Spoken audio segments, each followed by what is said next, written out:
Voilà. Allez, vas-y. Voilà. Gloire à Dieu. Je suis heureux ce soir d'apporter un message, un mot de Dieu, parce que j'ai reçu sur mon cœur il y a environ 4 mois. C'était une période que j'ai été vers un frère serviteur de Dieu pour l'encourager. C'était en Normandie, prier pour sa fille. Et dans l'après-midi, j'ai pris ma gaule et j'ai été au bord de la rivière que vous voyez comme ça, vous voyez. C'est à peu près la même rivière. C'est pour vous montrer, pour que vous compreniez. Et puis j'avais été avec ma gaule. Et puis après, j'ai marché au bord de la rivière avec ma gaule et j'ai sorti de la rivière. Vous savez pourquoi j'ai arrêté de prêcher? J'ai arrêté de pécher parce que le Seigneur a parlé à mon cœur. Sur la droite, il y avait une hauteur comme ça. Et puis il y avait 12 brebis. Et dans les 12 brebis, il y avait une brebis blanche. Il y avait 10 brebis qui étaient jaunâtres. Et il y avait une brebis noire qui était sortie du troupeau. Et puis là, le Saint-Esprit parle à mon cœur. Et puis il m'a dit, regarde la brebis blanche. Elle est au soleil, elle broute l'herbe verte, comme tu voyais là. Elle bouge pas, elle a la tête baissée, elle n'est pas tracassée. Ben il dit ça, c'est la brebis qu'il prie. C'est la brebis qui se nourrit de la parole de Dieu.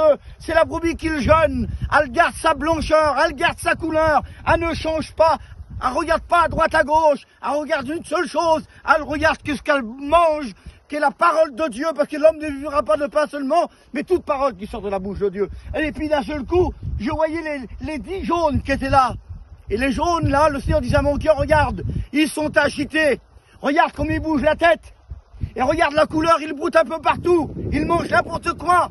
Et puis ces brebis-là que tu vois qui sont agitées, ces brebis qui ont perdu leur couleur, tu sais ce que c'est? C'est des brebis religieuses. C'est des brebis qui se contentent d'aller une fois à la réunion de temps en temps. Et la Bible dit, c'est pas celui qui dit Seigneur, Seigneur qui sera sauvé, mais celui qui fera la volonté de mon Père. C'était religieux simplement. Et puis il me parlait, cette brebis noire qui était retirée du troupeau, qu'elle était partie du troupeau. Et puis il parle à mon cœur, il dit, regarde, la brebis qui est sortie du troupeau, elle a perdu carrément sa couleur.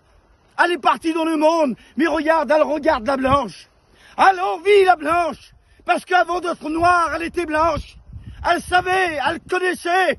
Et puis Jésus disait de mon cœur, tout simplement, il disait, tu vois la brebis noire, elle est comme la brebis jaune.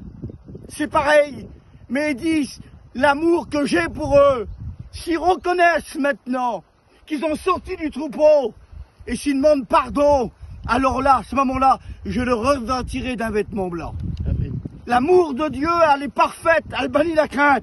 Et j'aimerais lire un texte avec vous et je terminerai par ces paroles. Je ne sais pas quelle brebis tu es.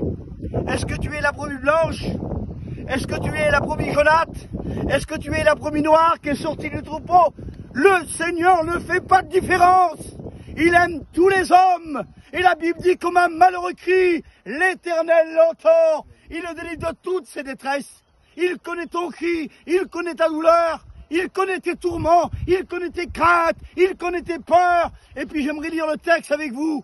C'est merveilleux la parole de Dieu. Écoutez le texte de la Bible.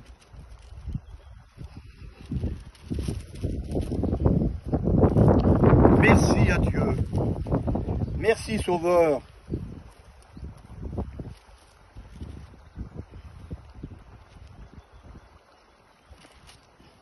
Voilà, c'est Ézéchiel, chapitre 34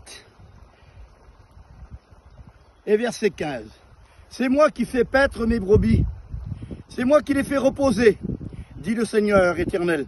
Je chercherai celle qui était perdue, je remènerai celle qui est égarée, je penserai celle qui est blessée et je fortifierai celle qui est malade. 4 brebis différentes, je fortifierai celle qui est perdue. Le Fils de l'homme est venu chercher, sauver celui qui était perdu. Il fortifie celle qui est blessée. Peut-être tu es blessé dans ta caravane. Ton cœur est déchiré. Mais l'Éternel est près de celui qui a le cœur brisé. Il est près de toi à cet instant. Il dit dans la Bible, dans Isaïe, il prend les agneaux dans ses bras et il conduit ses brebis.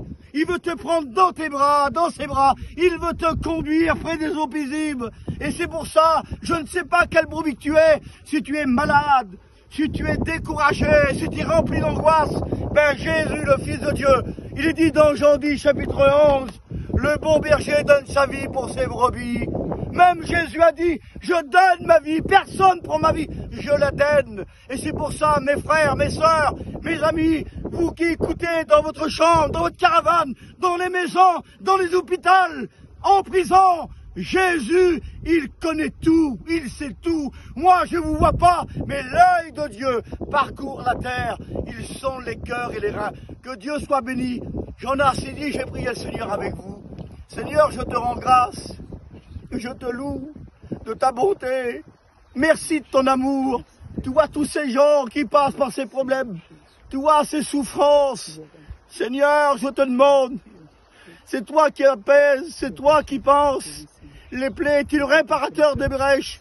Je demande à cet instant, tous mes frères et sœurs, qu'on écouté le message, qu'on met cela ensemble. Il n'y a pas de plus grand. Nous sommes tous égaux et nous avons besoin de toi. Je veux prier pour mes frères, pour mes sœurs, à ce moment-là qui souffrent, qui passent par le deuil, qui passent par la maladie. S'il te plaît, Jésus.